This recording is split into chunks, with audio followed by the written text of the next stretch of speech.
Salut à tous! Super content de vous retrouver pour un nouvel épisode du Foutoir du FC Copain. Alors, pour m'accompagner aujourd'hui, je suis avec Aurélien. Salut mon copain. Salut JJ, comment ça va? Écoute, bien, un petit débat foot avec un copain. Écoute, moi je suis toujours en forme. C'est plutôt toi. Content de ce petit début de saison de la part de la JOCR ou? Ah ben on va serrer les miches jusqu'en mai et après peut-être que je serai enfin détendu. Moi, c'est pour ça, moi quand on me parle des trêves internationales et de la période de mercato estival où on a juste le droit à aucun match, sauf les quelques matchs de préparation, etc. et des rumeurs mercato, moi ça me va parfaitement. Je n'ai pas à regarder de match, je n'ai pas à perdre de l'espérance de vie bêtement. Voilà, tu ne souffres pas, tu ne souffres pas. Donc, tant qu'il n'y a pas de souffrance, bon, ça va. Ok, ok. Donc, on comprend bien le début de saison pour la JOC, c'est un peu Bah, compliqué. après, on souffre tous en regardant nos équipes, hein. Qu'on gagne, qu'on perd, il y a le cœur qui se serre à chaque fois. Ouais. Alors après, on va parler d'une équipe. Je pense que les supporters de cette équipe-là, je pense que quand ils la voient, je suis pas sûr qu'ils éprouvent même juste le sentiment d'être un peu contents de les retrouver. Sans spoiler, les supporters du SMS, restez avec nous. Restez avec nous. Je pensais plus au sud, enfin nettement plus au sud, quand il y a des musiques européennes. Mais Eh, on va parler de tout ça. écoute, non, mais t'es parfait, t'es raccord, parce que c'est le premier sujet de notre foutoir, donc c'est parfait. Enchaîne bien. Je te propose donc le premier débat qui va être l'OGC Nice est-il le pire club français en Coupe d'Europe? On rappelle que les Niçois ont affiché une série incroyable de 15 matchs, série en cours, sans victoire en Coupe d'Europe. Donc, je te pose la question, mon copain. Est-ce que pour toi, c'est le pire club français en Coupe d'Europe spontanément, quand tu te poses la question comme ça? Il y en a eu pas mal, mais on va dire celui qui, sur les 2-3 dernières années, commence vraiment à me saouler. De toute façon, il y a qu'à penser à l'année dernière où comment tu chopes que 4 points et t'arrives même pas à battre Elfsborg et Ferencvaros. Je trouve ça plus que limite, surtout quand on s'appelle Nice et que on arrive à aller choper donc la septième ou sixième place depuis quelques temps. Au-delà de ça, de toute façon, on va en discuter puisque bon, des parcours européens, on va dire que malheureusement, avec la France, on n'a pas toujours été bien garni. Hein, Non, avec non, ça c'est sûr. Ça, c'est sûr. Donc déjà dans un premier temps, là spontanément, juste avant qu'on rentre dans le détail en regardant un peu les stats et en les commentant un peu, spontanément, est-ce que c'est pour toi le club ou il y a en tête, on va dire un club ou deux peut-être qui sont plus mauvais sur la scène européenne que les Niçois, spontanément. En, en- en fait, spontanément, moi, je pense toujours à Saint-Étienne et à Montpellier. Pourtant, Montpellier va pas souvent en Coupe d'Europe, mais il y a eu cette défaite contre Gaillard, ou je sais pas comment ça se Ah oui. prononce. Ah oui, toi t'es un bon toi. Ah toi t'es un Bah, bon. en fait, Ah ouais. celle-ci me reste en tête, et je me souviens aussi de Saint-Étienne sous la période Galtier, où pareil, ça arrivait à accrocher le wagon européen, mais derrière, ça faisait rien. Ok, donc il y a un petit peu il y a un petit peu de concurrence dans le pire club de Ligue 1. Ok, si je t'entends. Bon, là je vais partager les stats. Enfin, je vais te partager déjà la première info, c'est tous les clubs de Ligue 1 qui ont joué en Coupe d'Europe depuis 2001. Donc il y en a quand même pas mal. Donc Il y a évidemment, Guingamp. déjà, on va éviter, on va enlever, je pense, les plus évidents. Donc je pense qu'on va pas se dire que l'Olympique Lyonnais, le PSG, l'OM, Bordeaux, Monaco, Lens, Lille, pardon, euh, et même la JOCR, je te les compte dedans. C'est pas les pires clubs de Ligue 1 en Coupe d'Europe depuis 2001. Par contre, on a, pour moi, hein, on va dire Mm. spontanément, on a Saint-Étienne qui rentre dans le débat, l'OGC Nice, le RC Lens, et je mettrais bien le Stade Rennais avec les Toulousains. Sinon, après, oui, alors il y a le FC Nantes, il y a la S Nancy-Lorraine, il y a Guingamp, mais après, c'est vraiment tellement des one-shots que Mm. pour moi, c'est difficile d'arriver on va dire, à les compter dedans. Moi, je les compte un peu plus à partir du moment où, Il y a au il moins y une a, vingtaine de matchs, quoi.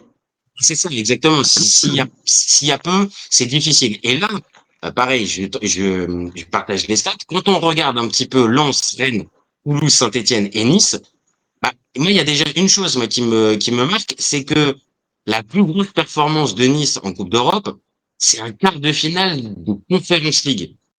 On parle pas, enfin, on n'est pas sur une épopée, tu vois, déjà, spontanément.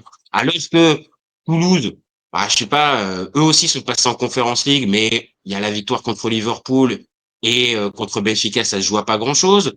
Lens, il y a eu la Ligue des Champions, pareil, avec cette belle victoire contre Arsenal. Ça Et finit t'es qu'à 3. un point du deuxième, hein. Et c'est le match nul contre le PSV à domicile, hein, qui les foire, hein. C'est exactement ça. Donc, est-ce que vraiment Lens, on peut les met dedans? Je sais pas. Rennes, il y a ce fameux huitième de finale de C3 où ils battent le Betis Séville et ils arrivent ils arrivent face à Arsenal. Et enfin, t'as Saint-Étienne. Alors, ok, peut-être que t'as pas de grosse perf, mais Saint-Étienne, t'avais au moins une espèce de régularité, comme tu Mm. disais, sous l'époque Galtier, qui te permettait au moins d'avoir, allez, de passer la phase de poule et de bien voir les performances dignes de ce qu'on a vu de Nice. Donc, moi, spontanément, là, en voyant ça, pour moi, Nice s'impose comme le plus mauvais, en fait. Bah, déjà, comment, parce que tu m'as partagé les stats avant, c'est que en termes de ratio de victoire, bah, Nice c'est le plus nul. Ce qui est Ça quand même fou, quoi. peut nous aider pour déterminer la plus mauvaise équipe. Hein. Et en fait, ouais, c'est ça. Alors, tu vois, l'année dernière, ils ont fini donc 35e sur 36. Félicitations à eux, hein, quand même. Derrière Karabag. Et c'est drôle, ils sont où actuellement, Karabag? Ils sont en Ligue des Champions et ils sont dans le ventre mou. Ouais, Donc, euh, donc comme c'est pour ça quoi, c'est marrant, des équipes peuvent évoluer, mais pas eux. c'est Donc, fou parce qu'en plus, on en a pas parlé jusqu'à présent, mais Nice, il y a un actionnaire, il y a un actionnaire fort. Alors, ok, il est peut-être pas très investi, Ineos, et on a bien compris qu'ils sont plus sur la partie Manchester United que Nice. Mais quand même, ces dernières années, il y a quand même eu des recrutements, il y a de l'argent qui a été mis. Et pour avoir ce résultat-là en Coupe d'Europe, c'est quand même un peu ta vitrine. Et là, moi, je me dis, enfin, je sais pas, en tant que joueur extérieur ou même suiveur, je me dis, mais enfin, Nice, c'est pas un club sérieux, en fait. Parce qu'une série comme ça en Coupe d'Europe, il n'y a pas beaucoup d'exemples, en fait. bah, en plus, tu as cet exemple avec Brest l'année dernière, Brest dont on attendait que dalle, et qui finalement va sur cette espèce de barrage de Ligue des Champions, ça équivaut, c'est comme un 16e. Ouais, Ou c'est c'est ça, c'est un deuxième de finale de Ligue des Champions. T'as raison. donc ce qui est, enfin, et les mecs, c'est la première fois qu'ils y participaient et ils ont regardé toutes les équipes droit dans les yeux, quoi. Oui, même quand ça joue le Real ou même quand ça joue le Barça. Alors oui, il y a évidemment, Et il y a un match nul face à Leverkusen. il y a un match nul face à Leverkusen à domicile. Toutes les équipes à leur portée, ça passe à chaque fois. Parce que il y a un truc aussi qu'il faut parler. Je le partage. C'est la série de défaites en cours. Enfin, c'est la série de mauvais résultats en cours. Dans les équipes que tu joues, des FC Bâle, t'as Twente, t'as les Rangers, t'as Saint-Gilloise, t'as Elfsborg. Enfin, les clubs, véritablement, c'est pas logique que Nice, avec leur budget et leur équipe, ça passe pas. Donc pour moi, c'est aussi pour ça. Il y a pas de grosses pertes notables qui restent dans les mémoires. Il y a des équipes qui sont à leur portée, qui ne passent pas. Et derrière, oui, franchement, en plus cette saison, est-ce que tu trouves un joueur particulièrement un peu frisson qui peut te changer le cours d'un match? Franchement, je suis hyper déçu. Yevan Diouf. Ouais, ouais, bah, donc oui, t'as raison, il a eu quelques belles performances. Il a fait un arrêt sur péno, je crois, au début de saison et tout ça. Mais enfin, c'est quand même, moi, je trouve ça Non, moyen. mais ce qui est terrible quand j'y pense, c'est que, alors, si on veut être taquin, ils viennent de perdre contre une équipe relégable en Espagne, hein, et qui a toujours pas Ouais, connu ouais. la victoire, hein. Ah, non, mais même si, évidemment, quand tu regardes l'équipe du Celta Vigo, c'est pas non plus, Non, mais c'est pas un sparring voilà. partner, t'as raison. Mais actuellement, tu prends le classement de Nice et tu prends le classement du Celta Vigo, tu dis, tu perds contre un relégable espagnol. Voilà. Voilà. Bah, tu dis tout, en fait. Et en plus, on parle, vraiment, c'est pas un relégable espagnol, vraiment en mode grosse surprise qui avait raté complètement son début de saison. Mais c'est le Vigo, on le sait, c'est un club moyen de Liga qui a fait une bonne saison l'année dernière, mais qui, cette saison, risque d'être dans le ventre mou de Liga. Donc, ça veut dire un club qui finit quatrième de Ligue 1. pour le coup. Après, t'as le grand Yonou Tradou. Moi, je comprends que tu perdes. Bon, c'est vrai que là, si tu nous mets Yodout dans l'histoire, ça peut peut-être se comprendre. Mais voilà, pour terminer sur ce débat, pour moi, vraiment, j'ai du mal à trouver un autre club français que Nice dans cette catégorie de plus mauvais parce que justement, il y a cette récurrence de mauvais résultats. Il n'y a pas de grosse perte qui reste dans la tête. Il l'a dit, le ratio, il est plus négatif des clubs français. Et même comparé aux autres petits clubs, Capri-Brest, qui est pour moi le meilleur exemple, Mm. qui avait jamais participé à la Coupe d'Europe, bah derrière, ils se sont mis au niveau, enfin, au niveau de la compétition. Et moi, c'est ce que je sens pas, en fait, chez les Niçois. T'avais l'impression, hier, j'ai regardé un peu le match, t'avais l'impression qu'en fait, les Niçois, bah, ils avaient déjà acté, en fait, avant même le début de match, que, Mm. bon, bah, ça va être perdu, en fait. Alors que, on vient de le dire, c'est Cavigny qui est 17e de Liga. Donc, si tu vas pas attaquer ce match-là, on va dire tambour battant, tu te prends un but à Mm. la première et que tu as un Jonathan Klaus en plus qui se prend un carton rouge complètement stupide. Enfin, C'est vraiment. pas aidant, ouais. C'est... Et tout dernier point, je la place, mais Franck Hez, il y a toujours pas une seule victoire J'ai en vu Europe. ça. Pas une victoire en 13 matchs. Donc, C'est le pire début pour un entraîneur, si j'ai bien compris. c'est quand même pas bien réjouissant quand même. Donc, Bah, c'est dommage parce que c'est un entraîneur qu'on respecte tous. Je pense qu'on aimerait presque chacun le voir dans notre club un jour. oui, Bon, oui. évidemment. Moi, je suis supporter marseillais, je le dis, avant que Desarbes arrive, il y avait son nom qui était un petit peu Mm. qui était, on va dire, sur les tablettes. Tu me mettais à ce moment-là un Franck Hez à la place de Desarbi, j'aurais pas dit non. Donc, en soi, c'est pas un mauvais entraîneur. Maintenant, cette stat-là, il va falloir vite qu'il l'échange parce que sinon, ça va être rédhibitoire pour lui, hein. Bah, c'est ça, c'est que alors je sais pas quelles sont les aspirations de Franck Hez, mais vu qu'il a montré quand même de belles choses avec Lens, moi j'aimerais bien évidemment et si il pouvait être un entraîneur français qui s'exporte, comme Régis Lebris. Ouais, exactement, hein, j'y pensais, on avait fait un débat il y a quelque temps quand il était à Lorient et quand ça tournait un peu, un petit peu chocolat pour lui. Là, Régis, il a quand même bien, il a bien rattrapé la courbe et c'est vrai. Est-ce que peut-être à l'étranger ça pourrait fonctionner, mais avec ce type de bilan, encore une fois, Mais comme on l'a dit, il y a l'air d'avoir une ambiance bizarre. Il manque, enfin, je sais pas si j'y crois vraiment, mais il manque Ndombele. Ouais, ouais, bah oui, mais non, mais ouais, ouais, ouais. Euh, non, mais t'as raison, factuellement, il est pas là, mais bon, Tanguy, quoi. Enfin, voilà, on a tellement cru à son retour que ouais, non. mais Tanguy, quand il se donne à 100%, Ok. Ok, mais non, mais c'est un super bon joueur. Et évidemment, il fait du bien. ah non, mais Mais, voilà. voilà, je sais pas l'amour que je peux avoir comme pour Pogba, mais c'est vrai que Ah oui. Tanguy, je l'ai vu faire des belles choses, quoi. Et c'est dommage, quoi. C'est dommage Ah, parce que en voilà. fait, pour terminer, il peut y avoir de la qualité peut-être dans cet effectif, Hmm. à plusieurs postes. Oui, Maintenant, il a l'air il pas a l'air. mauvais quand même, l'espèce d'Espagnol nigérien là. Oh, le Kevin Cardos? Ah oui, parce que non, mais en plus c'est ça, c'est que les deux buts qu'ils ont marqués, il y en a aucun dans le jeu. T'as raison. T'as raison, c'est vrai, t'as raison, il n'y a aucun but dans le jeu en plus. Voilà. Ouais, non, c'est compliqué. Bon, on va arrêter de tirer sur l'ambulance. Je pense qu'on les a rhabillés pour l'hiver Et quand c'est même. dommage pour Terem Moffi. Tiens, je glisse ça aussi parce que Terem, j'aime bien aussi. Ah bah écoute, hein, après, il avait le choix de venir à l'OM. Ouais, je sais. Bah forcément, il faut que tu le dises. Bah, t'as le droit de te pavaner là. T'as le droit. T'as le droit. Après, je me pavane quand même assez doucement parce qu'à la place, on avait pris Vitinha à l'OM. Donc bon, voilà. Je vais pas non plus trop en rajouter, mais c'est vrai que la petite crotte de nez pour Terem Moffi qui avait préféré Nice à l'OM, bon bah voilà. Bon bah voilà. Il avait Bon, jugé le projet plus stable. ça pouvait s'attendre en ce moment-là. Léo se mettait de l'argent, ça montait un petit peu. Maintenant, force est de constater que là, l'OM joue la Ligue des Champions, a des ambitions. Nice, on vient de le dire, il faudrait déjà gagner un match en Coupe d'Europe. Donc, Ouais, bon. c'est Bon, terrible. allez, je te propose le sujet suivant. Le sujet suivant, c'est, alors, il va finir sous les deux. Est-ce que Ah. ça va être notre bon vieux Kylian Mbappé national? Est-ce que ça va être Harry Kane?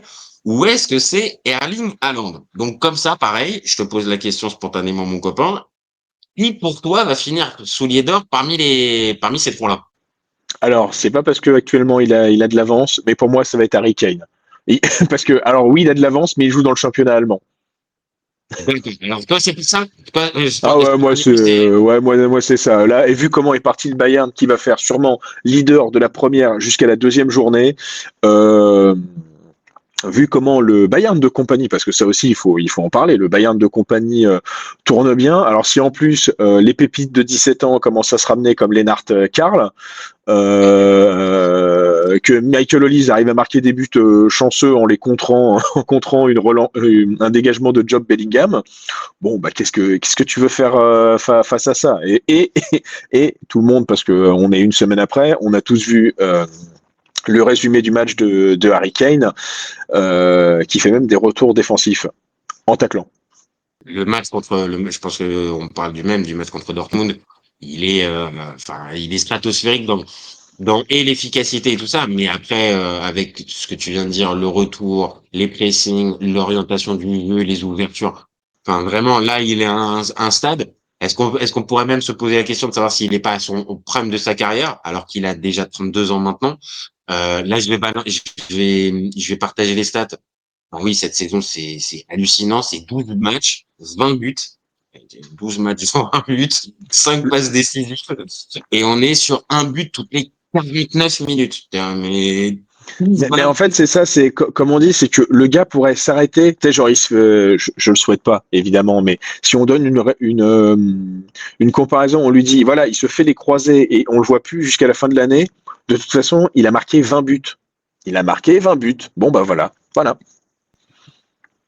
C'est clair et net que Et ça. ça vaut pour les trois, hein, c'est ça le pire. Alors, raison, ça peut faire pour les trois. Maintenant, il y a une vraie question. Là, je vais partager les stats d'Mbappé. Est-ce que Mbappé a le même avantage que tu as décrit tout à l'heure, c'est-à-dire avoir ce club dominant dans son championnat qui va être en Ouais, c'est ça. capacité de pouvoir coller des danses allez, à 13-14 clubs, voire même peut-être même plus. Je sais pas, tu vois. Un Mbappé, cette année, c'est très fort aussi. 12 matchs, 15 buts, 2 passes décisives, et c'est un but toutes les 70 minutes. C'est fort aussi, mais est-ce que, justement, ce fameux parallèle que tu mets avec Kane, tu peux l'avoir? Je sais pas. J'avoue que Kane, pour moi, à Non, mon avis, parce que bah, là, j'en ai vu des matchs du Real, plusieurs, bah, et dont le dernier, bah, le week-end dernier, face le derby face à Retafe. Bah, et en fait, c'est ce qu'on voit, c'est que le Real Madrid n'est pas du tout dominateur dans les débats. Ça va se tirer la bourre avec Barcelone. Ce qui est très très bien. J'ai même de sérieux doutes sur les derbies, sur ce qui va se passer, parce que si Chabi qui ne les prend pas à la légère, mais si mais comme l'autre, ils les prennent vraiment le couteau entre les dents, ça peut faire mal. Donc c'est ça qui peut ralentir Mbappé, qui a ouais. été muet que face à deux équipes, Majorque et la Juventus. Donc sinon pour le moment il n'y avait pas de même si d'après tes stats, il y a un troisième match, mais c'est ce que j'avais entendu ce week-end. Normalement, c'était que Majorque, mais j'ai peut-être, je sais pas ce qui me manque, ou peut-être qu'il y avait un match avec l'équipe de France où il marque pas. Mais j'ai un gros doute. Bon, toujours est-il que Non, non, t'as raison. Il faudra revérifier, mais je crois qu'il y a que trois, ouais, 2 ou 3 matchs. Enfin, en tout cas, on est sur des, en tout cas, on est sur des stats fortes. Et pour un peu, on va dire. Alors déjà, ce qui est drôle, c'est que c'est en train de se battre entre Kane, Mbappé et Haaland, et ce sont exactement les trois derniers souliers d'or européens. c'est pour ça, hein, on a essayé, on s'est arrêté sur l'actu, mais bon, après, on va regarder aussi un peu ce qui s'est fait ces dernières saisons, et c'est vrai que ces trois-là, alors oui, tu peux avoir un Serhou Guirassy les 2 dernières saisons aussi, qui a Mmh, surperformé, qui a beaucoup marqué. Et t'as des mecs, Lewandowski, il y a 2 ans aussi, était très, très, très, très performant. Maintenant, ces trois-là, maintenant, j'ai l'impression de la manière dont ils sont installés dans leur club, dans leur équipe et dans la manière dont ils jouent. Bon, voilà, clairement, il y a plus de débat sur leur positionnement, leur place et tout ça. Clairement, on joue avec eux. Et là, ils sont à un niveau de performance pour les trois. Là, je vais balancer les stats d'Haaland. Les stats d'Haaland, c'est quand même 11 matchs, 15 buts, une assist. Et lui, c'est un but toutes les 62 minutes. Donc, on voit bien. On est sur des mecs qui ont un ratio d'un but, plus d'un but par match. Donc, déjà, rien que ça, on n'est pas tous les ans avec des mecs avec ce type de ratio-là. Et pour Haaland, moi, je vais te dire spontanément, pour moi, ça va plutôt être Haaland. Parce D'accord. que, parce que pour moi, il a ce côté plus froid que peut avoir Kane ou Mbappé, Mhm. où vraiment, on va dire, il va être attendu et c'est lui qui, j'allais dire, c'est lui qui est là pour la mettre au fond, mais Oui, non, encore mais plus, c'est ça, c'est que lui, il est là pour la mettre au fond, alors que peut-être Kane privilégiera à un moment donné peut-être plus la passe. exactement. C'est possible aussi. Et dans le jeu, tu vois, le parallèle que je fais, c'est que Kane, là où je te rejoins, c'est que peut-être, sans être méchant, la relative faiblesse du championnat à côté va peut-être l'amener à être tout en haut. Par contre, il y a une vraie question. Quand Jamal Musiala va revenir, Harry Kane, il va rester en pointe, comme il est pour l'instant. Par contre, je pense que le fait que Musiala va revenir, va lui prendre une partie, on va dire, de son jeu qu'on aime là beaucoup, c'est-à-dire où il va dézoner, où il va pouvoir orienter le jeu, tout ça. Et je pense que avec Musiala, euh, il va moins marquer Kane. Ça veut pas dire qu'il va avoir des mauvaises stats, mais je pense qu'il y a plein de ballons qui reviennent dans l'axe, tout ça. Avec Musiala, ça va être pour lui. Et donc, ça va lui Après, en... c'est Musiala, c'est quoi? C'est février, mars? Ouais, c'est début 2026.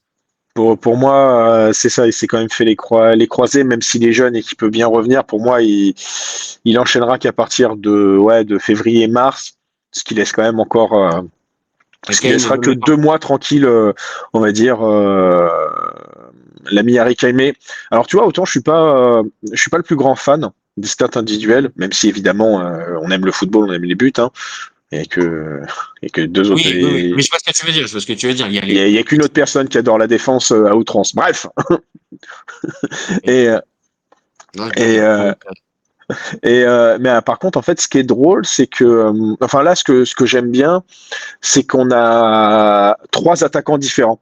En fait, on a l'attaquant complet, on a le chasseur de but et on a le mec qui avait décidé de se transformer en numéro 9, dont on va le dire, hein, moi-même, je me suis un peu moqué, enfin, pas moqué, mais dans le sens, on va dire, tu galères un peu, mon coco.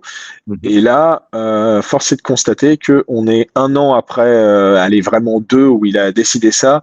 Et là, moi, c'est de ce que je vois sur Mbappé. Ouais, il a des déplacements d'attaquant et il a aussi des gestes de numéro 9, quoi. Ça me fume. Ça me fume littéralement. Là, clairement, si on pose la question aussi, c'est parce que Mbappé enfin, pour moi, a augmenté le curseur vraiment de manière Mm. significative entre la saison dernière et cette saison. L'année dernière, hein, je repartage les stats, hein, c'est quand même bon, hein. C'est 59 matchs, 44 buts, hein. Donc, faudrait quand même pas non plus se tromper, parce que même moi aussi, j'ai fait pareil. Oui, Kylian, c'est pas ton poste. Kylian, ça va être Ah non, mais compliqué. on doit être beaucoup à s'être dit ça et je pense que le mettre encore à gauche, ça peut avoir du sens, hein.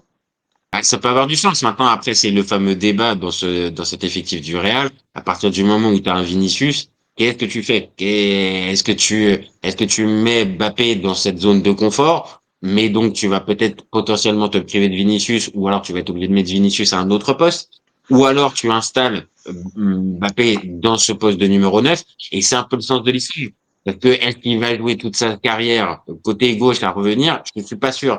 Alors que la place de numéro 9 peut lui convenir et on le voit bien. Là, avec, on va dire peut-être un schéma plus adapté pour lui, Mm. et là, il est quand même beaucoup plus décisif. Maintenant, je trouve, à la différence de Kane et de Haaland, je trouve plus de déchets Oui. on va Mm. dire, dans les frappes et de son efficacité possible. Maintenant, il reste très fort. Mais pour moi, Kane et Haaland, en termes d'efficacité, je pense qu'ils ont moins besoin d'occasion que Mbappé pour marquer. Je pense aussi il y a beaucoup de frappes enroulées pour Mbappé. Et, c'est sa force comme sa faiblesse, c'est que les gardiens commencent entre guillemets à essayer de l'anticiper, même si on sait qu'il est capable de faire ces fameuses frappes coup du pied Ouais, rasant le côté fermé. Ça c'est vrai que moi, je suis ouais. toujours impressionné quand il le fait. Ah oui, oui, bah, tu sais jamais si véritablement il ouvre le pied ou s'il le referme. Et ça, c'est vrai que c'est quasiment l'attaquant qui le maîtrise le mieux, ce geste-là. C'est-à-dire le gardien pense qu'il va partir sur le côté droit. Bah non, finalement, c'est côté gauche Ouais, Subasic s'en rappelle bien. oui, oui, oui. Mais il y en a plein. Maignan, je me rappelle de PSG Milan, au parc, il lui fait exactement ça, il pense Oui, pour c'est vrai. faire à droite et pour finir, il lui met à gauche. Et pourtant, le gars le côtoie en équipe de France, hein. Et puis on peut pas dire que Mike Maignan, on peut pas dire forcément que ce soit un mauvais gardien ou tout ça. Ah bah, Donc cette saison, il fait bien plaisir. Ça, il faut le dire. ça je confirme. Juste qu'il parte pas à Juve en fin de saison, c'est juste ça qu'on va lui demander à Mike, hein, quand même. Hein. Faudrait pas déconner quand même. Ouais, bah, Donc oui, n'importe où, sauf là-bas. t'as dit quoi? N'importe où, sauf là-bas. Oui, voilà, voilà. L'Inter Après, aussi. si tu veux rester, reste, Mike, hein, non, Mais parce que total, c'est ça la première. total, Mais total. comme j'ai dit, c'est si on pouvait. Ça m'énerve à chaque fois, je confonds si c'est le gardien de Freiburg ou d'Augsbourg à tous au bout. Ah, ça m'énerve en plus de bouffer son nom. Mais en tout cas, Et je l'ai pas en plus. Alors là, pour le coup, je l'ai pas. si c'est pour récupérer le gardien allemand là qui a arrêté les 6 derniers penalties là, moi je le prends le gars. Ok. Ouais, sinon, un Mathès Villard de la S je dis pas non. Ah oui, pas pareil. Mais il a prolongé, donc ça va coûter cher. Ouais, mais bon, s'il a envie de venir dans un vrai grand club, oups, pardon, pardon, pardon. Bon, en tout cas, Ils ont perdu contre Bzen, on a le droit de le dire. ils ont perdu aussi contre Lille aussi, donc bon, désolé, hein, voilà. C'est vrai. C'est vrai. Tu fais notre débat pour véritablement penser. Tu restes sur Kane, malgré tout ce qu'on a Je dit. reste sur Kane. Bon après, et c'est mon chouchou. Hein. C'est mon chouchou aussi. Ok. J'adore Mbappé, hein, forcément. Hein, enfin, j'aime bien Haaland, mais Kane, quand je le vois, je me dis, ouais, l'attaquant complet, c'est toi, mon Ouais. gars. Je pense que t'as raison. En fait, je pense que l'argument que tu as sorti au tout début, qui est le championnat, l'équipe dominante en plus que le Bayern est de l'équipe dominante. J'avoue que je vais aller dans ton train. Je partais sur Haaland, mais Haaland en plus, on n'en a pas parlé, mais Manchester City est plus aussi dominant qu'une certaine période en Première Ligue. Mais il Donc, leur sauve la mise pas mal de fois. Hein. ouais, mais justement, est-ce que ce fameux sauver la mise Mm. à À répétition autant, répétition, ouais. tu peux arriver jusqu'à finir sous les deux, là où un Harry Kane, t'as l'impression qu'en fait, il en a carrément sous la semelle pendant qu'il est en train de jouer ces matchs-là.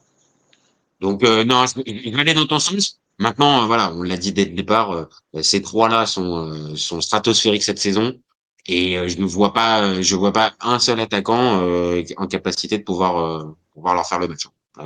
Et Julian Alvarez ou Lautaro Martinez ou ce que vous voulez, là, j'en vois pas. Non, là, Lotaro, c'est pas sa saison. Hein. Non, non, non, non. Maintenant, on va pas tomber dessus, hein, mais je Non, pense qu'il y a. c'est une saison de moins bien. Ça peut arriver. Pour le moment, il n'en avait pas vraiment eu une. Bon, bah, après, on connaît tous Lotaro et on se méfiera toujours lors des derbies. Oui, oui, oui, oui, oui, c'est vrai. En fait, il y a peut-être eu une défaite au mois de mai qui a fait très très mal aussi. Non, enfin, bon, Je je sais pense qu'elle a fait mal à tout le monde. pas. Ouais, Enfin, sur oui, l'équipe de oui, oui. l'Inter. Oui, t'as raison de préciser à tout le monde. T'as raison de préciser à tout le monde. Bon, allez, je te propose le prochain sujet. Alors là, on va aller un peu en Ligue 1. On va aller un peu en Ligue Ah, 1. Et on le va aller meilleur se championnat poser du monde. La la, Bundesliga. voilà, exactement, exactement. L'ex Farmer League, qui maintenant c'est fini, maintenant ça n'existe plus ça. Donc on va se poser la Oh, on a question. vendu Cherki quand même. Hein. Ah voilà, attention, il y a du sacré bonhomme. Bon, donc on pose la question. Est-ce que le FC Metz 2025-2026 est la pire équipe de Ligue 1 depuis 2000? Alors, est-ce que spontanément, pour toi, mon copain, c'est le cas pour Metz ou spontanément, t'as d'autres équipes en tête? Alors, c'est marrant, mais quand on a lancé cette discussion, donc on t'avait pas partagé les stats et tout. Et tu vois, moi j'avais deux équipes en tête qui me restaient, c'était Istres et Arles-Avignon. Alors Arles-Avignon, catastrophique, hein, ça on s'en rappelle tous. Les 14 recrues, les 16 départs, enfin bref. Et c'était rigolo. Angelo C'était rigolo. Aristeas, Pavone, tout ça. Bref, Rémi Cabella. Faut le dire. C'est vrai. Bah, franchement, tout ce que tu dis est vrai. Et en plus, pour le coup, c'est vrai que c'était rigolo. C'était rigolo. C'est une équipe qui a tenu une saison, une alliance de deux clubs enfin, vraiment, ça ne ressemblait à rien. Mais au final, est-ce qu'Arles-Avignon, pour toi, c'était la pire équipe de Ben, Ligue 1? alors, j'avais un peu cette idée et et je sais pas pourquoi, ouais, Istres, ça restait. Mais quand j'ai vu qu'ils avaient quand même eu une trentaine de points, c'est que ça avait peut-être dû galérer au début et ça avait essayé de se faire peut-être à la fin sauver in extremis. Parce Ouais. qu'avec une trentaine de points, voilà. Donc, je suis assez. Donc, je trouvais ça, enfin, entre guillemets, rigolo. Donc, Euh, Istres et Arles-Avignon, ça, spontanément, ouais, c'est ce qui arrivait dans la tête dans la pire équipe de Ligue 1 depuis 2000. Ouais, et c'est vrai que le Angers aussi, comme je te disais, il y a deux, trois saisons. C'était celle qui me restait, et c'est vrai que c'est marrant que Montpellier, pourtant c'est l'année dernière, ça m'est pas du tout resté Ça dans va la pas. tête. En fait, ça nous a pas forcément marqué. Maintenant, voilà, moi je vais partager les points. On a trois équipes. On va dire Metz, là, va se battre avec trois équipes. Les trois Hmm. équipes en question, donc on a 2015-2016, les Troyens.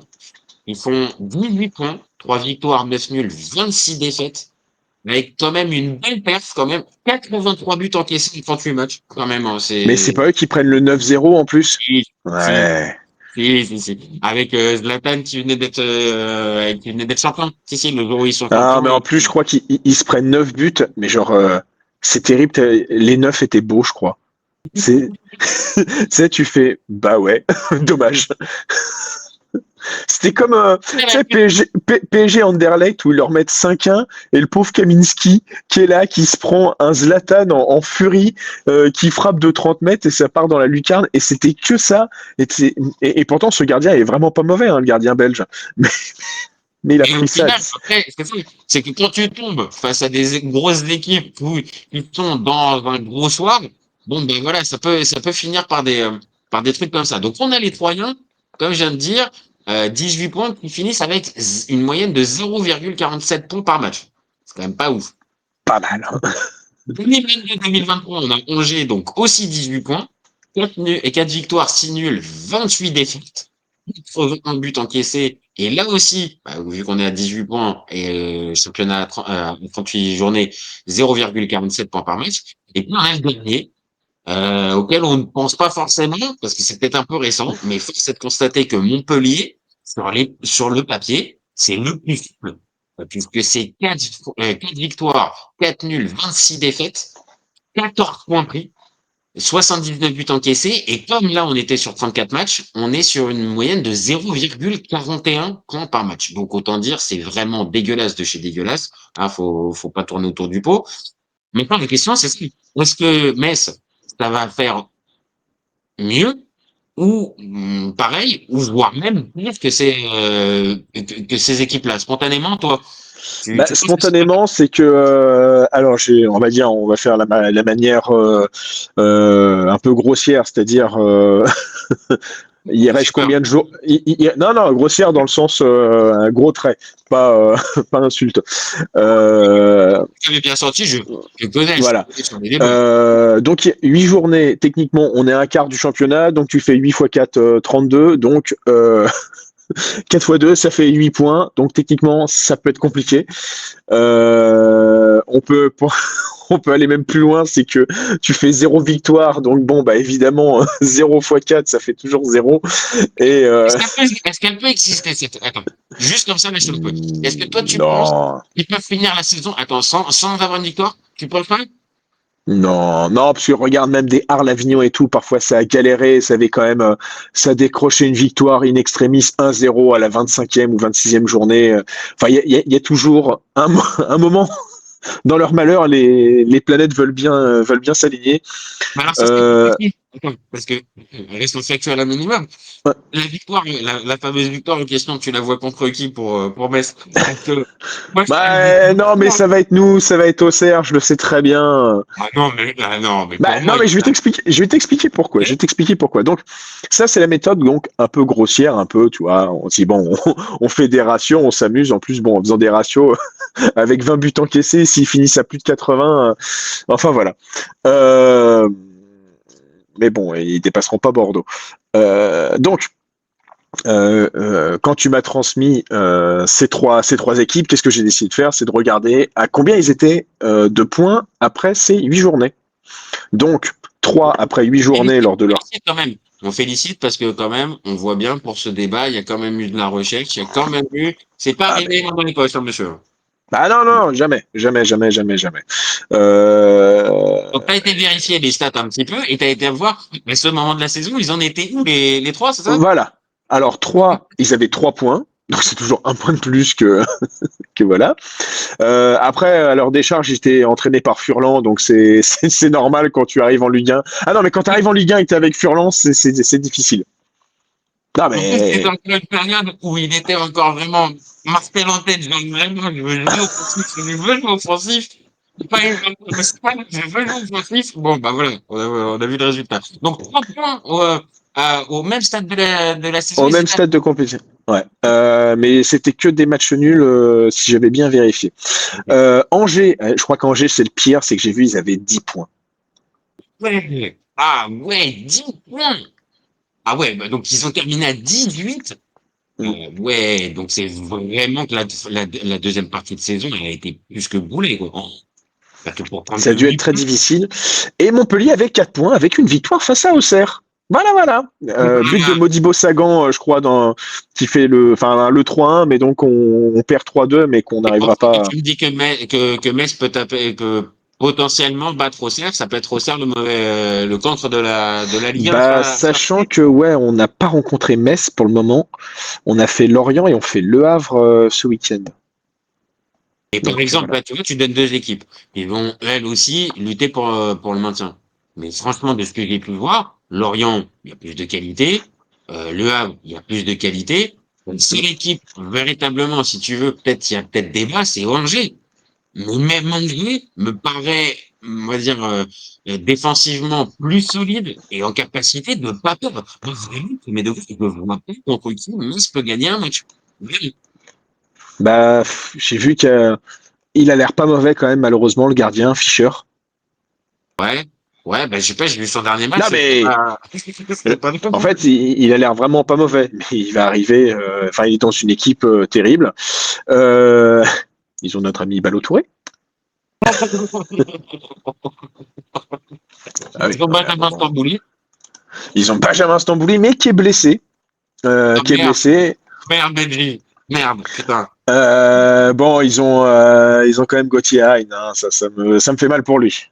Oui, ça, à la limite, vas-y. Là, soyons ça en 2 minutes. Il y a quand même quelques joueurs de talent quand même et qui arrivent en Ligue 1 juste sur Et un. ils ont ramené Habib Diallo. Bah ouais, mais c'est pareil, il y a Habib Diallo. C'est pareil, il y a Habib Diallo il y a 2 saisons. Moi, je te dis, ok, Bah, c'est c'est plutôt une ça. valeur sur de Ligue 1. Maintenant, il est parti dans un championnat que t'aimes pas forcément, on va en parler un peu plus tard, mais il a perdu je pense, en compétitivité. Hmm. Et donc là, tu reviens à Donc, Metz. en fait, le pire, c'est qu'il fait même pas. Je suis pas sûr qu'il fasse des très bonnes saisons en Bah, de ce que Arabie. j'avais vu, non, mais voilà, c'est l'exemple type du gars qui a été cachetonné et qui a pris. Mais donc, sportivement, tu t'es pas renforcé. Alors oui, tu dis Gauthier Hein, bien sûr. Maintenant, tu l'as déjà vu, Gauthier Hein. En Ligue 2, c'est un joueur, c'est un top joueur. Ligue 1, le step est trop C'est pour ça, et t'essayes de faire confiance à Brian Maggio, 16 ans. Je suis pas sûr que ce soit la meilleure des idées. Ben voilà. C'est ton crack annoncé. Alors, c'est le plus gros crack luxembourgeois qui est annoncé. Le problème, c'est que il semblerait qu'il veuille jouer avec les Anglais maintenant. On peut peut-être le comprendre, hein. Il y a quelques années, il y avait un Mirelem Pjanic qui Ouais. pouvait être sélectionné avec le Luxembourg. Il a préféré prendre la Bosnie. Bon, après, tu peux y comprendre. Là, c'est Angleterre ou Luxembourg. Bon. Bon, on verra bien. Bon, il a 16 ans, mais bon, en fait, c'est ça, c'est que c'est vrai que tu regardes l'effectif, voilà quoi. Et même le défenseur, je suis désolé, je l'ai pas en tête, mais le boucher là, le boucher qui a Ah découpé, oui, ah, Sadi Boussane. voilà, qui a déjà 2 cartons rouges. On est à la 8e journée, il est déjà à 2 cartons rouges. Enfin, tu vois, moi, je ne vois pas le joueur ou même quand on a dit Gauthier Hein, Habib Diallo. Franchement, premier degré, je ne vois pas le gars qui peut remonter tout ça. Et dernier point, le coach. Alors, ok, hein, Stéphane Le Mignon, très sympa, et c'était sympa ce qu'il faisait à Vannes, c'était cool. Mais non, pas en Ligue 1, ça se voit bien, il est dépassé, le monsieur. Bah, après, je me demande s'il est dépassé en Ligue 1 parce qu'il a un effectif qui correspond pas à sa philosophie de jeu. Et sa philosophie de jeu est nettement plus difficile à mettre en place, bah parce que bah oui, la Ligue 1 c'est moins fort enfin la Ligue 2 c'est moins fort que la Ligue 1. Et là, bah, t'es en train de pas, t'as un step en plus à faire et bah, les autres sont un petit peu plus, bah, les équipes sont nettement plus hard à jouer, quoi. Donc, c'est dommage. Moi pareil, hein, le Mignon, je l'aime bien, mais j'aimerais bien le voir, on va dire, dans une équipe qui a par exemple Nantes.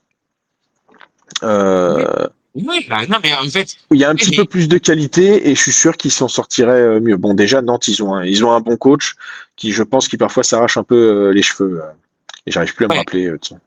Luis Castro, Luis Ah Castro. oui, Luis Castro. Alors ouais, par contre, pour l'instant, en termes de spectacle, on s'est quand même un petit peu chié quand même du côté de la Baudouin, hein, quand même. Hein, Ah bah non, on n'est pas sur le Cirque du Soleil. Ça c'est sûr. non. On parlait tout à l'heure de souliers d'honneur, de gros. Non, là, par contre, on en est très loin. Donc, oui, peut-être que le Mignon, pour aller dans ton sens, il a peut-être pas les joueurs pour adapter ce que tu veux. Maintenant, moi, je le trouve peut-être, peut-être trop en découverte de la Ligue 1, Hmm. avec un effectif là où je te rejoins, qui est pas taillé pour la Ligue 1, qui est pas taillé en plus pour ses ambitions de jeu. Vraiment, pour moi, pour qu'il ne soit pas la pire équipe, pour moi, c'est un mercato hivernal qui permet un tout petit peu de corriger ça. Donc, j'en sais rien. Et on sait ce qu'ils vont faire. Ils vont se servir dans Génération Foot et prier fort. Bon, bah, si c'est ça, je te le dis honnêtement, le débat, il peut vraiment avoir lieu jusqu'à la 34e journée de savoir si ça va pas être la pire équipe de Ligue 1 depuis 2000. Ah mais Parce que ces gamins, c'est un bon débat. Hein. Ça c'est pour le moment ils sont en tout cas comme on l'a vu, ils sont bien partis. Il y a très peu de comment enfin t'as marqué moins d'un but par journée quoi. À un moment et t'en encaisses en moyenne deux aussi donc c'est tout. Et après, bon, on verra contre les grosses équipes. J'ai vu contre Marseille. Bon, voilà, par mettre le bus, tu vois bien que cette équipe, tu vois, à la limite, il y a 2 ans, quand ils étaient montés, ils avaient un Mikotadze dans l'équipe.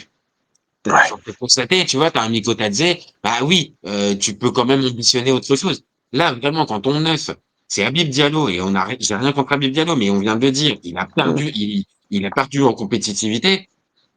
Gauthier Hein, c'est une vraie question sur la Ligue 1, la Ligue 2. Le coach, la même chose. Le reste de l'effectif, pareil. Le gardien aussi. Enfin, tu vois, il y a trop d'incertitudes. Et vu la saison, comment elle est partie, 2 points après 8 journées, ah, franchement, les gars, va falloir vraiment vite remonter le truc parce que sinon, ouais, ça va être pour eux. Ça va être pour eux.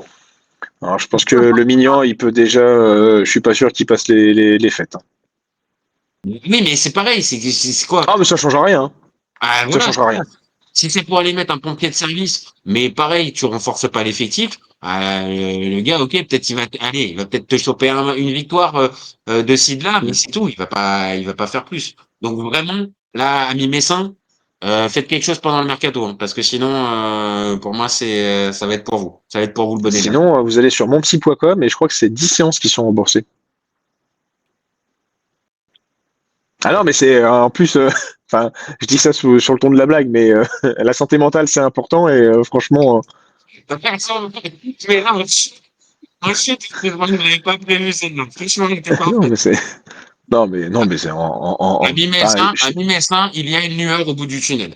Ce sera ah ouais, peut-être la Ligue mais le 2. problème c'est que la lueur elle s'appelle la Ligue 2 et enfin, j'imagine même pas comment ils doivent l'être, quoi. C'est que, ouais, c'est bien marrant d'être l'équipe ascenseur, mais à un moment, même toi, quand tu arrives dans des discussions de foot, on veut t'appeler Otis ou comment, j'ai plus, Sylvain j'ai- Poney, tu peux c'est tous les faire. c'est ça, c'est bon. C'est- Et pourtant, Metz, tiens, on parlait de Pouget et Pires hier, bah, on a des bons souvenirs de Metz. Non, mais c'est ça. Même Castendoche, et dans son dernier match, hein. On pas la ref. Son dernier match, ça doit être une grande fête. Le mec, il se prend un ballon en pleine poire au bout de la 3e minute. Il tombe dans les pommes. Il va à l'hôpital. La fête est évidemment annulée. C'est le lendemain matin. Tout est fini. Et la carrière est terminée. Et je crois il a oublié toute la journée en plus. Oui, vraiment, vraiment, c'était une journée de fête pour lui, son dernier match.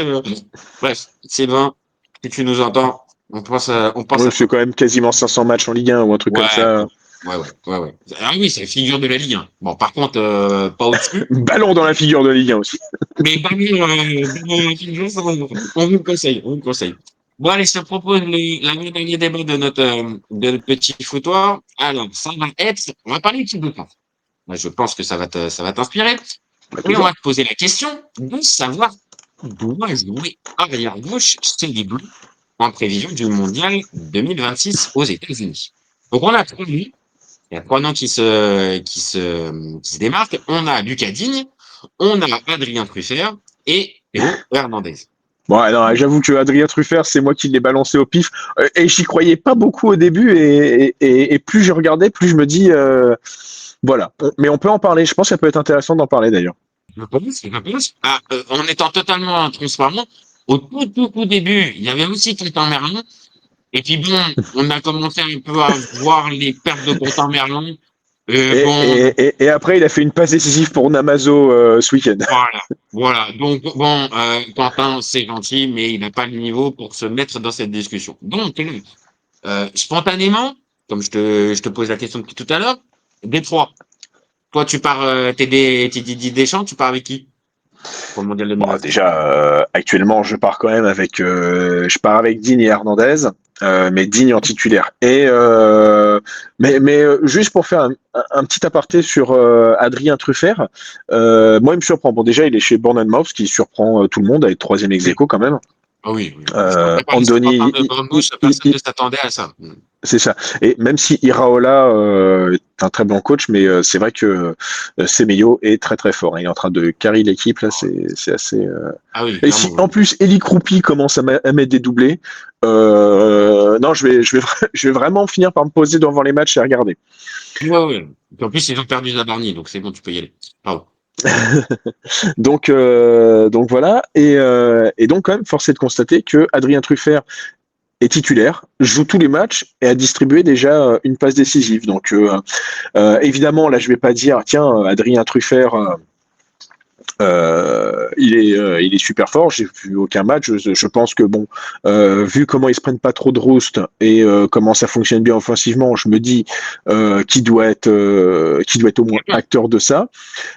Si on analyse, il avait eu ses bonnes périodes à Rennes. D'ailleurs, je pense que c'est pour ça aussi, à un moment, il est sélectionné en équipe de France, même s'il y avait une avalanche de blessés et tout. Oui, c'est sûr. Il est appelé parce qu'il y a il y a des manques, mais il est appelé aussi, surtout, pour son niveau, donc pour ses performances. Voilà. Et Mais, Rennes, même si je trouvais que il commençait à s'encrouter un peu, mais ça peut arriver. J'ai l'impression un peu comme Rennes, hein, toute l'équipe de Rennes là.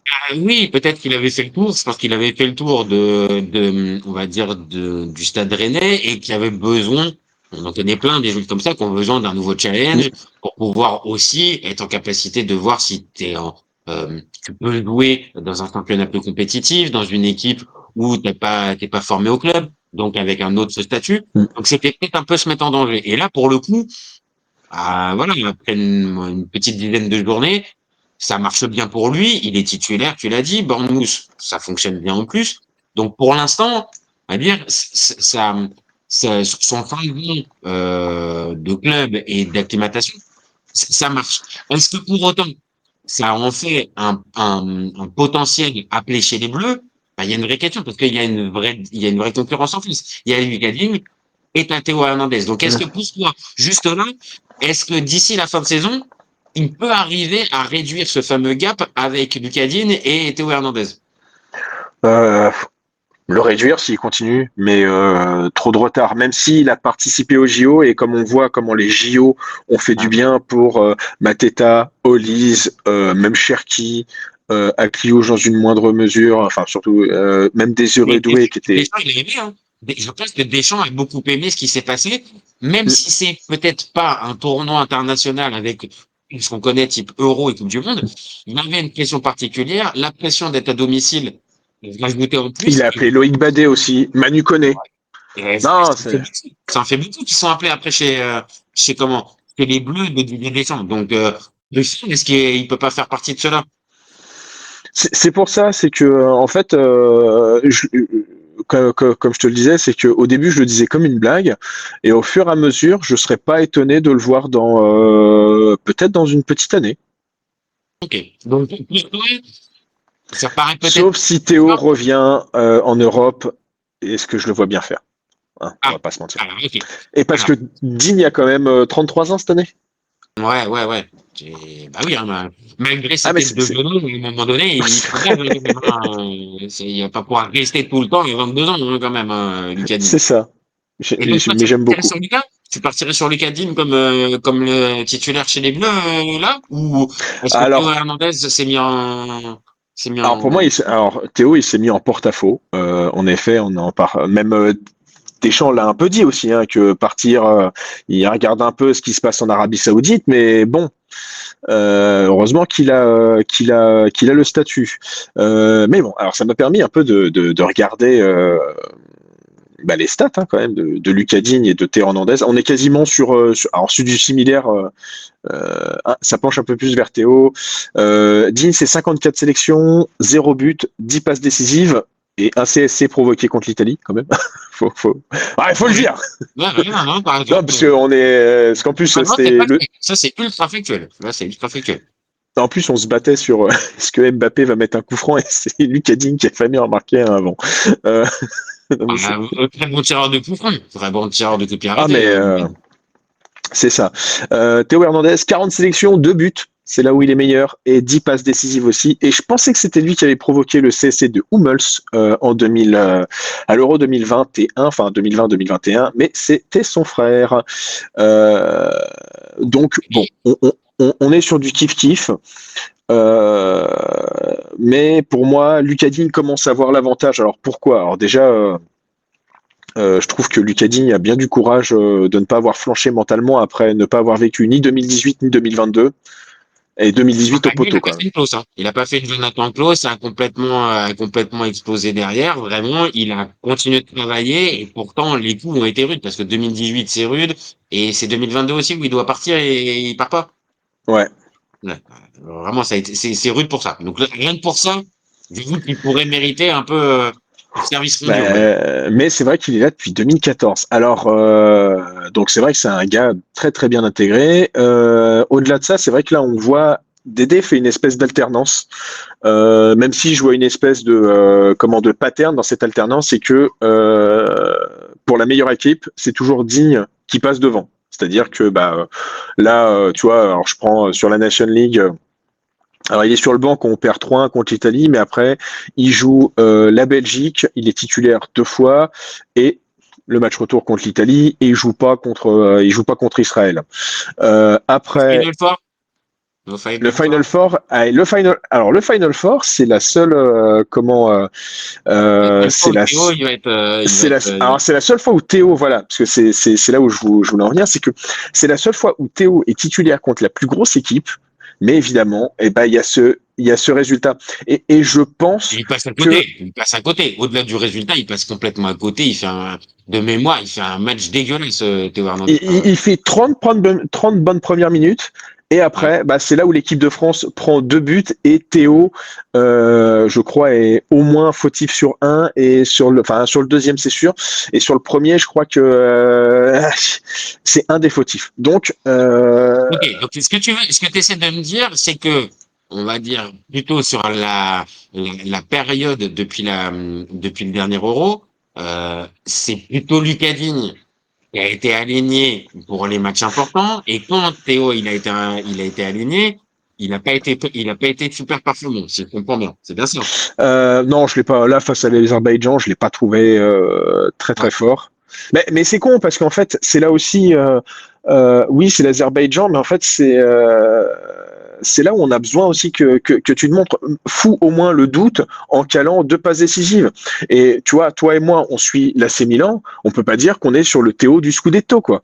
Et Non. alors après, il a perdu Giroud, aussi bien avec les Bleus, aussi bien qu'avec l'AC Milan. Mais je trouve que ces centres non plus ne passent pas beaucoup le premier rideau, quoi. Alors, ok. Maintenant, ça tombe bien que tu parles des centres. Parce que pour moi, c'est un peu ça. C'est un peu sur ça que je vais mettre mon argumentation pour dire que Théo, pour moi, doit être l'arrière gauche. C'est qu'on est bien d'accord, on en a parlé déjà. Lucas Digne, il a un super pied, Mm. que ce soit et sur coup franc ou sur centre. On est d'accord. Pour moi, Il tire les corners, hein, de mémoire. et même pour les corners aussi, donc coup de pied arrêté, ça va avec. Mais bien évidemment, on va dire que sa qualité de centre, c'est bien meilleure que celle de Théo. Même Théo, période avec Giroud dans la boîte. Donc, c'est une vraie question. Est-ce que l'équipe de France, elle centre beaucoup? Non, non, c'est vrai. Non, c'est vrai. Donc, après, moi, Mais je on veux bien centre te moins mettre un parce mec on a plus Giroud, je pense. plus Giroud. Alors, si par contre, t'as un Ekitike qui est accompagné d'un Mbappé ou d'un Jean-Philippe Mateta. Ok, là, moi, je veux bien. Là, ça me parle. Si par contre, on se retrouve avec Mbappé en compte et une espèce d'attaque en 4-3-3 avec deux ailiers sur les côtés, Mbappé au centre, je vois réellement pas l'intérêt d'un Lucas Digne, on va dire, dans la partie offensive. Par contre, là où je te fais une passe, c'est qu'évidemment, défensivement, il sera toujours meilleur qu'un Théo Hernandez. Ouais. Parce que ça, moi j'ai compris, il va pas devenir un meilleur défenseur maintenant à bientôt 28 ou 29 ans, Théo Hernandez. J'y crois pas ça. C'est un contre-attaquant, c'est un excellent piston, mais c'est pas Mm. un arrière latéral. Donc Même s'il s'est amélioré, hein. Enfin, toi, on l'a vu, hein, il s'est amélioré, hein. il peut peut-être de très très loin parce que quand il arrive Mm. au Milan, vraiment défensivement, il sait pas quoi faire. Il sait pas comment ça se passe. Donc il a progressé, oui. Il peut apporter évidemment dans ce côté peut-être de casser des lignes, de monter avec le ballon beaucoup plus qu'un Lucas Mm. Digne. Ça c'est une réalité. Maintenant pour moi on va dire il y a du bon à prendre chez Lucas, il y a du bon à prendre chez Théo. Il n'y en a pas un là au moment où on parle qui pour moi s'impose réellement. Donc moi plutôt pour un Théo, mais je reconnais au moment où on parle fin octobre. Bah, pour moi, ça va encore se décider dans les prochaines semaines, dans les prochains mois. Pour moi, il y en a pas un pour l'instant qui peut se targuer d'être comment, le titulaire. Après, Ding sait aussi faire des beaux centres à mi-hauteur, hein. Je me rappelle d'une passe décisive sur Mbappé face à la Croatie sur une ouverture de Paul Pogba. Paul Pogba, ok. Heureusement, il fait pas partie du débat parce que je vais finir par m'ouvrir les veines. Mais non, on va attendre Eh, quand même attends, au titre. Gérard Delofeu revient après 1000 jours. Ça va être mon contre-exemple. Ah, franchement, Gérard, cœur sur toi. Ah ouais, Franchement, non mais. Gérard, tout ce que tu as fait là pour revenir, ça fait quasiment 3 ans, ça fait plus de 2 ans que t'as pas rejoint un match. Ah bah, on Enfin, est à 1000 jours, donc quoi, on est même proche du 3 ans, quoi. oui. Bon, désolé, hein, tu sais, en termes de mathématiques, c'est toujours un peu compliqué. Donc, heureusement que tu me reprécises que là, voilà, on est sur quasiment 3 ans. Donc, non, est-ce que, est-ce que voilà, Lucas Hernandez, Lucas Hernandez, décidément, Lucas, il revient bien, mais il va autant rien je leur contre. vois, autant je leur vois bien redevenir un bon défenseur central, autant refaire l'essuie-glace sur le côté gauche. Non, là, Il y a le genou qui va encore sauter. voilà, c'est bon, on va le repère. Donc, vraiment, pour moi, ça se joue entre les deux parce que même si Truffert, on l'a dit tout à l'heure, c'est un bon début de saison, c'est positif avec Bournemouth, bah, pour le révélateur d'idée Deschamps, tu fais pas la Coupe d'Europe. Donc, déjà, c'est Ouais. un Mais premier tu vas point voir de quand il vue. va remplacer Robertson à Liverpool. Ben non, mais ça, Je dis au pif, non, mais t'as raison de le sortir parce que attends, Olive, il est à Crystal Palace, il a même pas une prise de convocation. Il signe au Bayern, il est titulaire, et c'est les Bleus. Donc, c'est aussi logique. Maintenant, garde en tête que dans quelques mois, Didier Deschamps, c'est terminé. Donc, Mais c'est pour ça, ZZ, il peut très bien faire une peut-être revue d'effectifs. Hein. Attention. ok.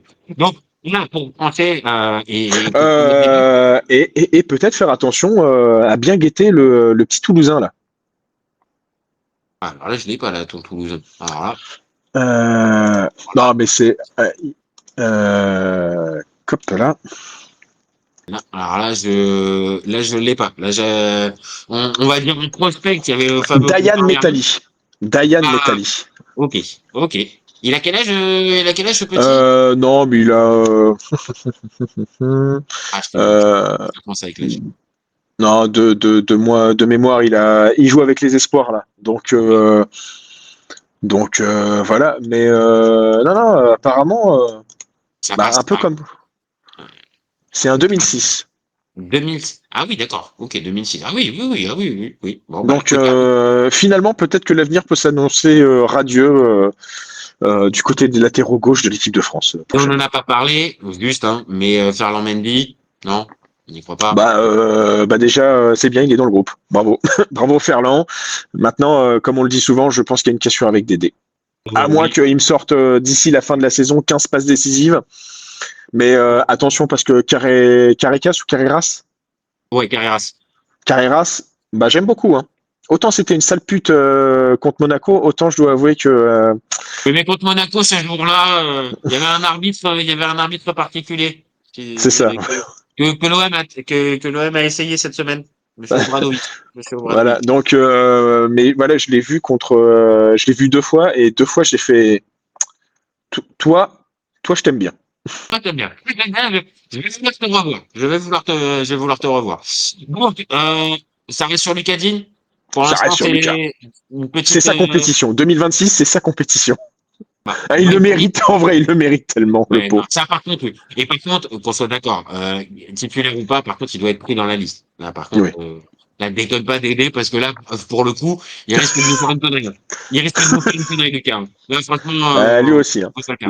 Les 10 séances sont gratuites. Hein. C'est, À rembourser, rembourser, rembourser. en plus, on peut les mettre pour, enfin, c'est différentes gratuites. On peut le replacer dans pas mal de débats. Hein. Ouais, ouais, C'est plutôt pas mal. Bon, alors, je te propose le dernier débat. Le dernier débat, là, on va sortir de l'équipe de France. On va sortir un peu de la Ligue 1 et tout ça. On va se poser la question, doit-on supprimer la fameuse Ah règle oui. du maillot enlevé?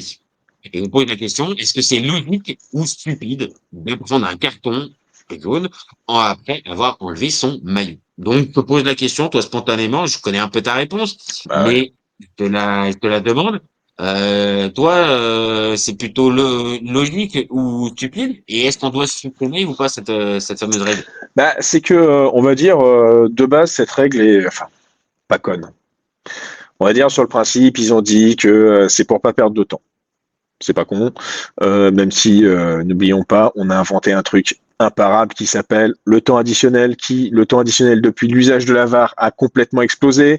Donc, Ah oui, on non, passe ça maintenant avec des 15 minutes de temps additionnel sans ouais. aucun problème, hein, franchement. Bah, Retafe Real Madrid, bon, il y a eu 2 cartons rouges, mais putain, 7 minutes, j'étais là, je fais, non, mais moi, je veux me coucher, moi. Moi, j'en ai Alors, marre. par contre, le seul problème, c'est qu'en fait, là, tu parlais d'un match qui, en fait, on va dire, était à mi-chemin entre le foot et le MMA. Donc après, c'est Bah, c'est les. ça, c'est que moi, ça faisait plus de 100 minutes que je me tapais le Haram Ball de Bordalas. Autant dire que moi, tout ce que je voulais, c'est aller me pioter. Bref, T'as pas aimé l'action de classe de Niom? Je comprends pas. enfin, mon pauvre Alan, parce que l'autre, il fait exprès de foncer dans son bras et tu le sens en plus que Niob, tout ce qu'il veut, c'est le retirer. Il est même en train de le retirer, mais Vinicius, il fait exprès d'aller d'aller dedans et de se faire une auto-manchette, là. Mais bon. Mais après, ouais, ouais, non, mais c'est pas la décision la plus scandaleuse non plus. Hein. Je vais pas, comme on dit, Non, non, non, fait mais ce exprès ou match-là était pas. compliqué. Ce match-là était compliqué parce que, Oui, voilà. et en fait, c'est Niom qui prend le rouge, mais il y en avait deux, trois Oui, qui auraient dû en prendre un avant. aussi, aussi. Pour revenir à ces maillots, donc moi j'ai toujours subodorer que c'était parce que les sponsors, bah oui, parce qu'évidemment, quelles sont les images qui traînent le plus? Sont les images de Célébration de but. but. Bah oui. Voilà. J'avais ça. Maintenant, donc évidemment, ça fait suite au carton rouge d'Ekitike et au geste de grande classe de Matteo Gabbia sur Raphaël Leao. Oh, qu'est-ce que c'était beau ça.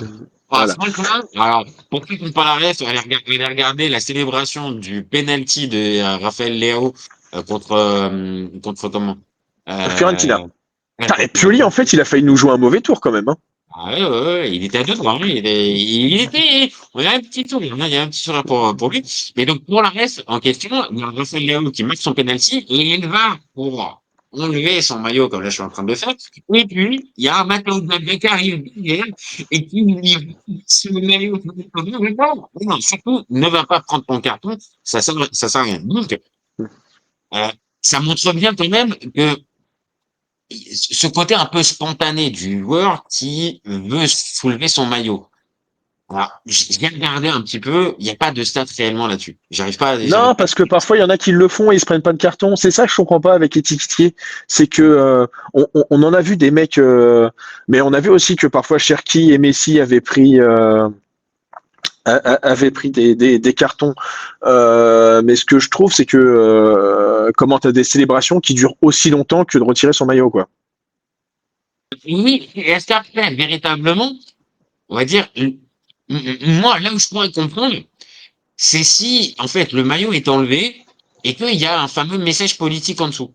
Là, le Mm. fameux message politique, bon, bah écoute, je suis désolé, mais en fait, on est sur un terrain de foot, ok, on n'est pas stupide, on sait très bien dans le monde dans lequel on vit, mais on est là pour jouer au foot, pas pour délivrer d'autres messages à droite, à gauche. Ok, donc là, si tu prends ton truc et tu vas pour, on va dire, sensibiliser les gens à ta cause, ok, tu prends le carton jaune, ok. Mais là, en fait, le jour qu'il l'enlève, on voit bien, c'est juste, on va dire, j'allais dire de la folie, mais oui, c'est de l'adrénaline plus, quoi.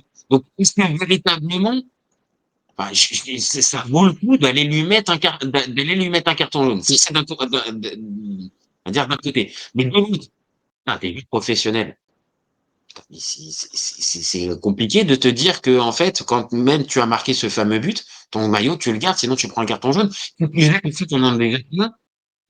Ah non, mais après, voilà, sur le principe, Ekitike était un peu stupide, mais bon, c'est pas grave, parce que là, quand même, il fait un bon début de saison. Ses matchs avec l'équipe de France, putain, j'ai adoré le voir, et bah, désolé Serge, mais ça va pas jouer pour le Cameroun. Bah non, là c'est clair, là, je pense que Marc Brice et sa super sélection, ça a pas trop chauffé Hugo Ekitike. Pas trop chauffé. Bizarre, ça, bizarre.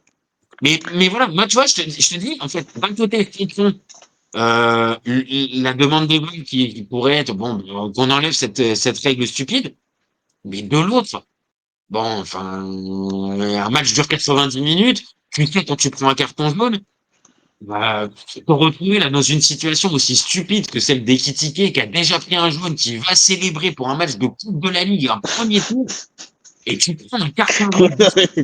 Non, mais sur le principe, oui, quand on liste tout ça, il devait le prendre, le carton jaune, parce qu'il a été bête.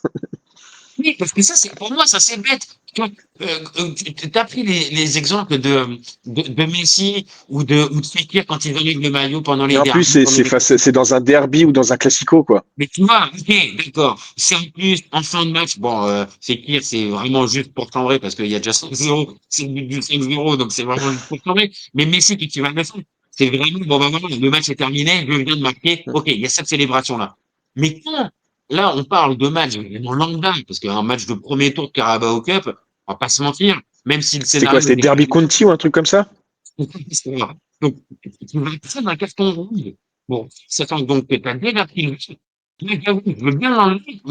Putain, l'idée d'enlever, je dis, enfin, on peut pas déresponsabiliser les gens. Et là, on va dire, on va dire, pénaliser ton équipe pour une bêtise comme ça, et sous le prétexte de l'adrénaline, non. Pour un match de Carabao Cup, non, il n'y a pas d'adrénaline qui soit. Ton maillot, tu le gardes, et résultat, t'as pas Arne Slot qui va t'engueuler en plus à la fin, parce qu'à la fin, Arne Slot, il était vraiment vénère. Hein. Ouais, ouais, non, je pense que bon, n'importe qui, n'importe qui aurait été vénère. Voilà, donc, ouais, je sais pas, toi, est-ce que toi, tu penses qu'il faut l'enlever, ou il faut l'adapter, ou Bah, on reste comme ça? évidemment, moi, je dirais, c'est dans le cadre de la perte de temps. Euh, comme je le disais, il Ouais. y a des célébrations maintenant, ça se fait ceci, se fait cela, et ça dure presque aussi longtemps qu'un mec qui explose. Donc, ouais, c'est la digestion là. Non, t'as été bon, on l'a pas vu, on l'a pas vu. Donc voilà. Donc pour le coup, moi en fait, je la retirais, mais bien évidemment, si, c'est-à-dire si tu prends une minute pour aller célébrer, oui, je te fous un carton jaune, mais je te fous un carton jaune pour une espèce de gain de temps, comme les gardiens peuvent le prendre quand ils font des Ok. dégagements. Ok, donc toi, il y aurait pas. Ok, moi, à la limite, tu vois, ça m'irait plus. Bon, après, il y a un côté un peu plus aléatoire, parce que c'est-à-dire, c'est quoi? C'est 30 secondes, c'est une minute. Bon, après, à la Bah, limite. c'est ça. Mais comme je te dis, Après, c'est que tu prends une minute à faire une célébration en imitant, tu te mets tout auteur d'un joueur qui fait Bouddha, ou comment tu vas courir au poteau de corner en train de comment faire tourner les serviettes. Bon, ça va. non, mais Euh, ça oui, mais par contre, que le joueur, moi, c'est là où je te dis, je veux pas Par tomber dans contre, le non truc mais des magos.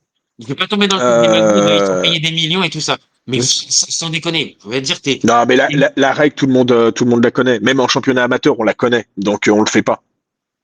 donc, c'est ça. Voilà. À un On va certain dire moment, que je suis pour le retrait, en faisant bien évidemment attention au temps parce que ça reste quand même du foot, mais après tu as aussi cette histoire de temps additionnel. Comment pour le moment, Duralex, c'est de l'ex.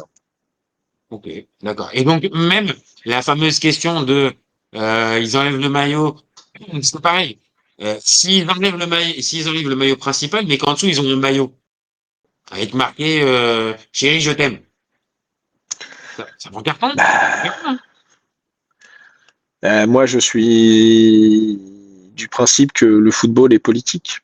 Donc, c'est toujours un peu dur de dire. Bon, évidemment, hein, que il y aurait un joueur marqué voter Le Pen en dessous, je lui foutrais un carton rouge. Et je l'assume. Mais Heureusement. ouais, on est quand même obligé ouais, de retirer ça parce que. Mais tu vois, je crois que c'est Ribéry qui avait quand même pris un carton jaune quand il avait marqué Thierry Gilardi, on pense à toi. Donc c'est ça, c'est que on va dire pour faire des hommages à des personnes, on va dire des proches morts, faudrait peut-être adapter et pas être. En fait, il y Voilà. a, comme on dit, il y a l'application de la règle et ce qu'on en fait derrière. Et parfois, c'est un peu stupide ce qu'on en fait. C'est un petit peu ça. Je pense que cette règle-là, elle mériterait peut-être d'être un petit peu revue et adaptée peut-être à notre époque. Après, moi je la place, j'aimais bien, mais il y a l'option Tofilu Maolida, la bandelette. Il a pas de Tu prends ta bandelette, tu passes ton message, tu prends ta carton jaune, et tout le monde est content, et ça reste un petit peu, on va dire, iconique, emblématique. Donc pour moi, je ne sais pas que ça, C'est c'est ça. Et il y a son elle neveu qui est dans le centre de formation de l'OM, toujours, je crois. oui, oui, ouais, Kylian Abdallah, qui a même, je crois même, qui a même déjà joué avec les pros. Moi, il me semble. Donc je ne sais pas si c'est ça, mais vu les stupidités, tu l'as dit pour Ribéry qui prend un carton jaune pour Franck Hmm. Ribéry. Je me rappelle d'un Totti aussi qui avait pris un carton jaune pour une journaliste qui était prise en otage. Ouais. Je crois que c'était en Irak. Il avait fait ça pareil et il avait pris carton jaune. Là, tu vois, pour ces trucs-là, je pense que la règle, elle doit être améliorée. Par contre, la fameuse t'enlèves ton maillot sans rien du tout. Bah, encore une fois, ça fait partie de tes missions un petit peu, tes joueurs de foot professionnels. Pas non plus 50 obligations sur un match de foot. Bon, tu comprends que celle-là, d'enlever le maillot, c'est vraiment un cas extrême. Moi, je partirais plutôt là-dessus. Maintenant, oui, on va dire le côté qu'on a un carton rouge pour ça. C'est un peu chiant. Bah ouais, ouais. Enfin, là sur l'image que je partage, un mec juste qui a enlevé un maillot qui prend un carton rouge, enfin franchement c'est quand même stupide quoi. Enfin, vraiment je trouve ça stupide et je pense qu'on peut trouver une autre solution. Donc bon, je pense on peut faire largement mieux sans tomber sur des cartons rouges. Tu l'as dit tout à l'heure, peut-être au bout de 30 secondes ou une minute, définir un temps, et puis après, bah, si le temps est mis en question, bon, bah, peut-être. Mais, le carton, le carton toujours, C'est ça. ça suffit. Ça suffit. Bon. Eh ben, écoute, Ce petit débat maillot enlevé, on verra ce que ça va nous donner. Et dites-nous en commentaire, hein. Dites-nous si pour vous, on devrait la supprimer ou pas.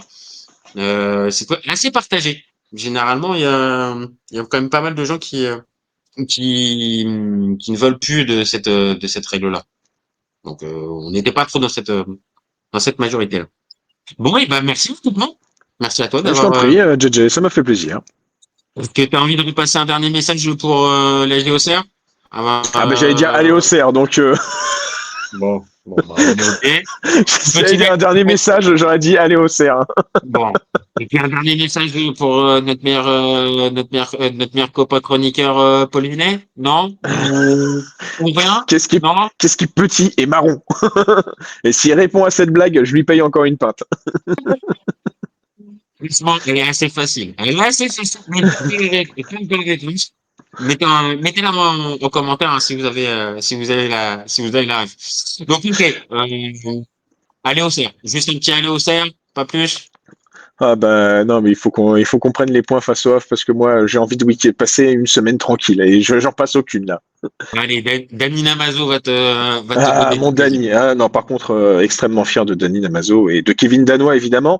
Mais ça me fait presque chier que tout le monde voit que Kevin Danois est un super joueur. Mais bah ouais, mais là, je suis désolé. En même temps, ça fait déjà plusieurs mois que tu es en train de nous le vendre. Bah oui, bah oui. Dis-toi, c'est aussi un peu la reconnaissance de ton travail, de ton œil d'expert. Toi, tu nous l'as C'est dit ça. depuis des mois que Kevin Danois, il était largement au-dessus. Là, maintenant, c'est un peu la hype du moment. Donc, dites-moi que tu peux pas éliminer cette hype. Ouais, bah ouais, mais on sera là quand il fera floquer son maillot de l'équipe de France numéro 5. Hein. Ouais, bon, alors, ok. Ah, dans 2 ans, avec Esteban Le Paul. Et comme ça fait que des Auxerrois. Enfin, Doufi, il est de Guadeloupe, mais Le Paul, j'aimerais beaucoup. Je le Écoute, redirai toujours. ah ouais, je sais bien, c'est le deuxième débat où tu nous le ressors pour Esteban Le Paul que tu aimerais bien le voir. Mais là, c'est pareil. C'est-à-dire que ça, si ça se produit, tu pourras dire véritablement, mon copain, que tu as été le précurseur. Tu as été le premier à nous sortir sur les réseaux sociaux, sur YouTube et sur les podcasts. Donc, tu pourras te féliciter. Donc, bon. Après, moi, je dis pas très très peur pour ton club bosseur, moi. Ça va passer. Ça va passer. Bah, Yames, comme on a dit.